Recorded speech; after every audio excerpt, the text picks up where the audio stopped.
Vous connaissez peut-être la ville d'Ertilia, vous ne savez peut-être pas qu'il y fait bon vivre et qu'il y a beaucoup de francophones et la communauté s'organise sous la houlette de Aviva Mor-Yosef Benenous, ici présente. C'est parti. Les professions réglementées et les équivalences, les dossiers Qualita, en savoir plus sur l'ALIA. Aviva Mor-Yosef, bonjour.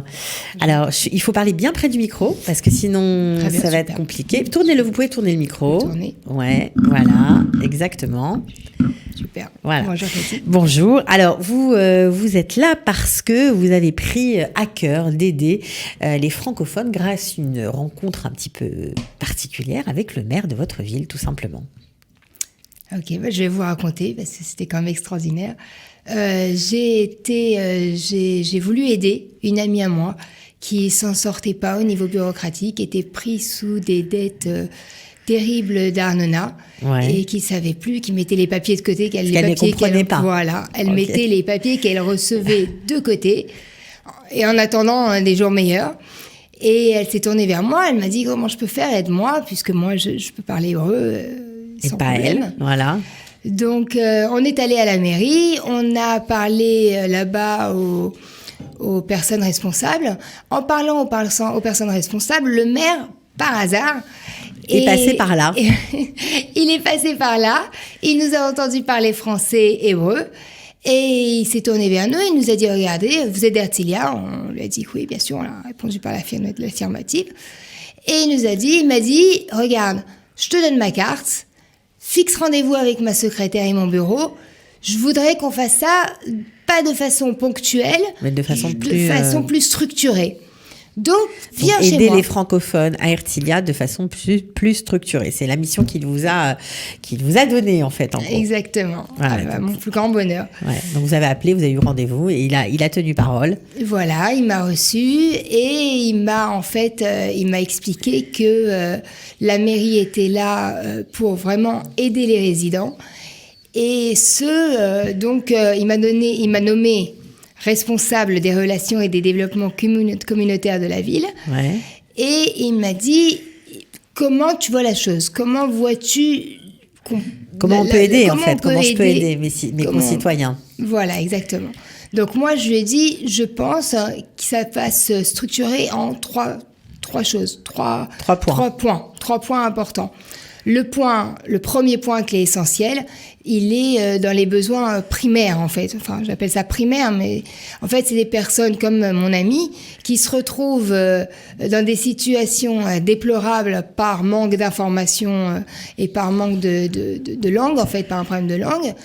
Et qui se retrouvent sous des dettes ou bien qui ont besoin d'un facilitateur avec l'administration. Voilà. L'administration exactement. Okay. Qui reçoivent les papiers de l'armée de leurs enfants, qui savent pas vraiment comment les lire. Ouais.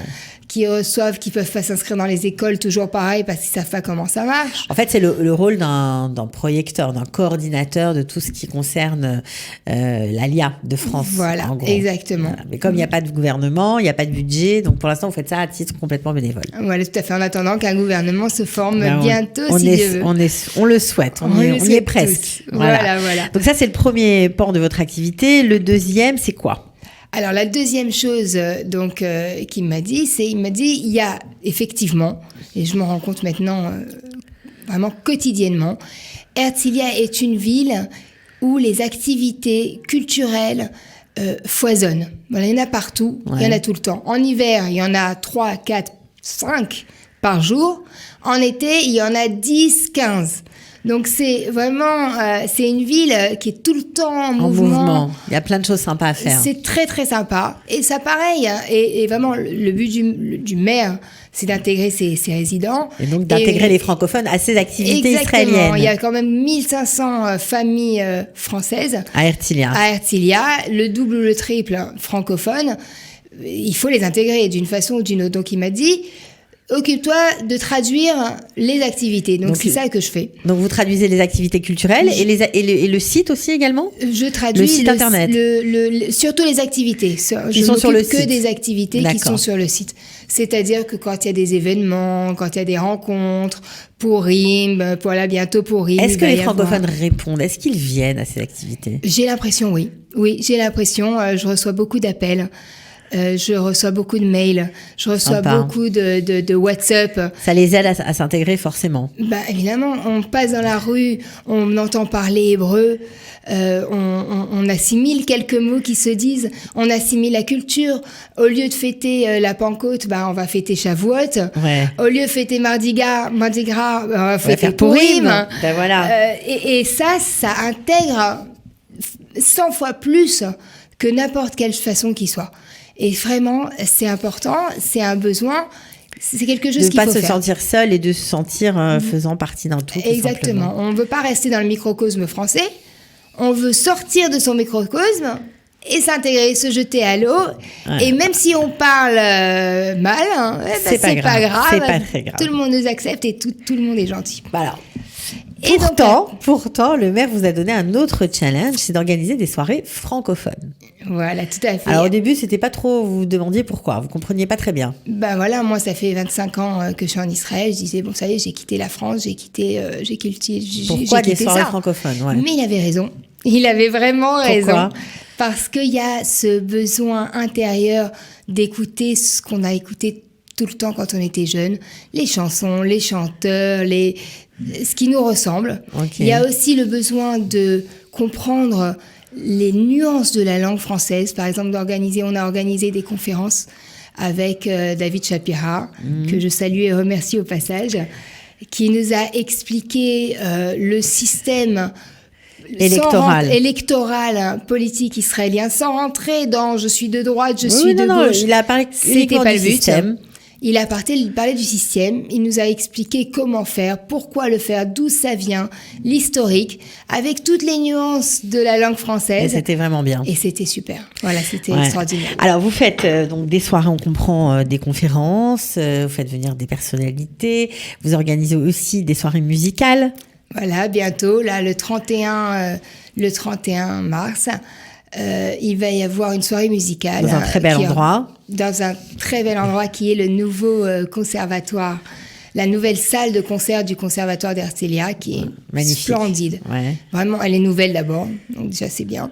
Mais en plus de ça, avec des matériaux qui sont des matériaux splendides, avec des effets de lumière et de son qui seront extraordinaires. Ouais. Et avec une troupe qui est maintenant connue de la communauté française, et qui va faire en fait un genre de karaoké sans vraiment, en fait, c'est pas vraiment un karaoké, c'est un concert. Voilà, c'est un concert où le public peut participer avec un écran où vont s'afficher les paroles et tout le monde va pouvoir participer. Il va y avoir du vin, il va y avoir des comment on appelle ça, des bislis, des chips, etc.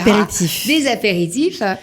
Et ça va être convivial et les gens vont s'amuser et on va réentendre un peu la musique française. Voilà, je crois que c'est Benjamin Petrover qu'on salue s'il nous écoute, qui fera la partie musicale au piano. Hein. Exactement. Donc ça va être sympathique comme tout. Ok, alors donc ça bouge, Herzliya. C'est une ville sympa pour s'installer, pour vivre. Pour vivre, c'est une ville qui est à 10 minutes de Tel Aviv, donc c'est assez sympa. On a toujours l'impression que c'est une ville très chère, c'est vrai ou pas ? Il y a tous les quartiers à Herzliya. Vous pouvez ne pas vivre à la marina devant la mer, mais c'est comme toutes les villes. Vous avez front-mer, les prix sont élevés, mais vous vous éloignez un tout petit peu, c'est de moins en moins cher. Et c'est c'est vraiment une ville qui est culturelle et où les prix ne sont pas plus élevés qu'ailleurs, plus élevés qu'à Jérusalem, pas plus élevés qu'à Jérusalem, moins élevés qu'à Tel Aviv. Quand même, il faut quand même il faut le préciser, c'est quand même moins. On n'est pas à Tel Aviv, mais on est à 10 minutes de Tel Aviv. Il y a du boulot en général. On est à 10 minutes de Tel Aviv. Donc ça, c'est facile. D'abord, c'est une ville aussi où il y a beaucoup de travail. Et j'incite les francophones à me contacter. Parce que pareil, avec la mairie, je leur ai dit que les francophones avaient besoin de s'intégrer à la société et de travailler. Et ils ont répondu présent. Il y a du travail. Donc ça veut dire que si jamais il y a des gens qui nous écoutent de France, qui ont envie de faire un petit voyage d'études pour voir si Herzliya est une possibilité, on peut vous contacter et vous faites un petit tour de la ville avec eux.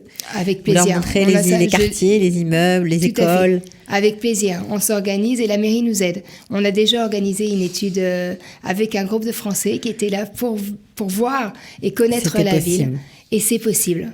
Donc je pourrais vous expliquer sur la ville et vous dire pourquoi moi je suis tombée amoureuse de cette ville. Ertilia. Bon, en tout cas, vous en parlez très bien.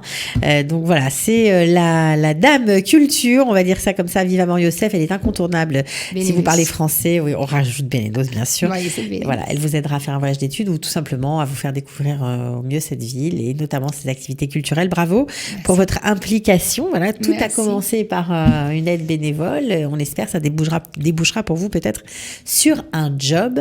À très bientôt. Parfait. Merci beaucoup. Ciao. Merci, au revoir. Les professions réglementées et les équivalences, les dossiers Qualita, en savoir plus sur l'ALIA.